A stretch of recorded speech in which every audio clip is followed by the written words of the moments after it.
There's something I want to talk about. A couple of days ago, a sperm whale was found in Indonesia that had over 6 kilograms of plastic in his stomach. There were 115 drinking cups, plastic bags, plastic bottles, all kind of plastics, 6 kilograms. This is a devastating picture. And it's not a rare one, we see it all over the news all the time. And have you heard about the big gyres in the ocean spinning and collecting all the plastic that swims in the middle of it, like a big island of plastic with the size of whole countries? Did you know that this is only the tip of the iceberg? From all plastic that enters the ocean every year, only 1% can be found floating at the surface, and only half of that, 0.5%, are found in the big gyres. Where's the rest? Many years ago, scientists found out that plastic is broken down into little pieces called microplastic by sunlight and water and wind.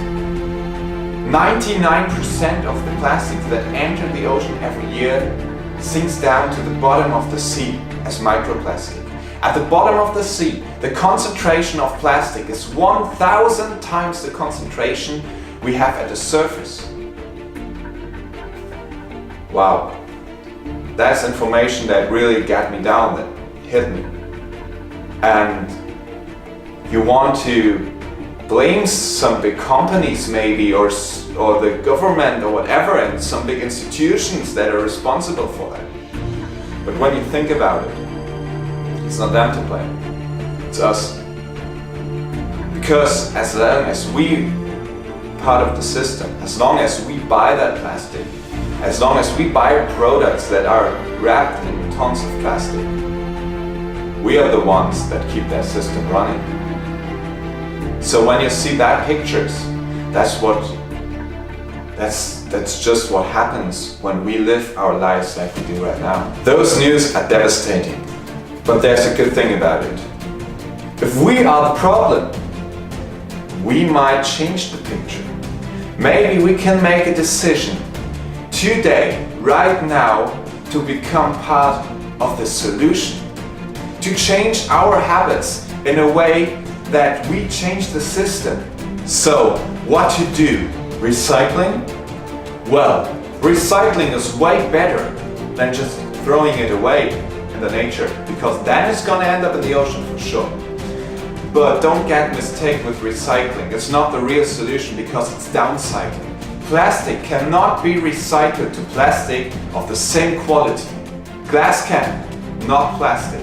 So it's downcycling, it's not the solution.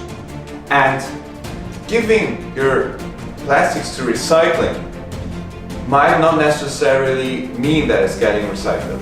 Because in Germany, in 2016, 850,000 tons of plastic got exported to China and Southeast Asia, basically.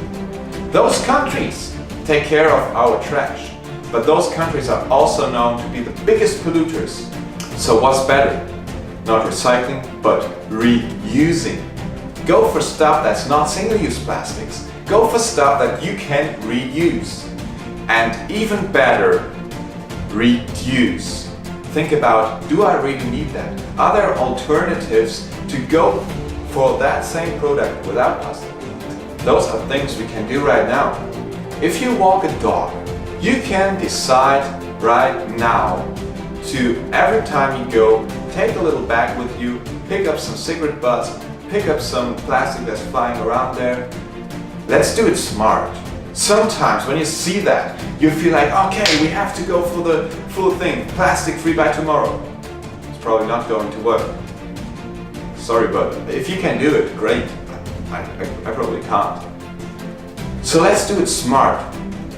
Let's start, because if we don't start, we will never get there. Let's start with something that we can make a habit.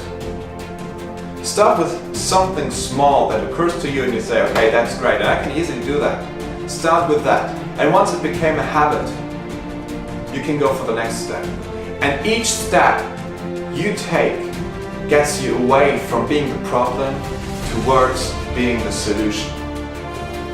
If you made a commitment now to change something in your life, post it underneath this video and share the video and your idea with your friends.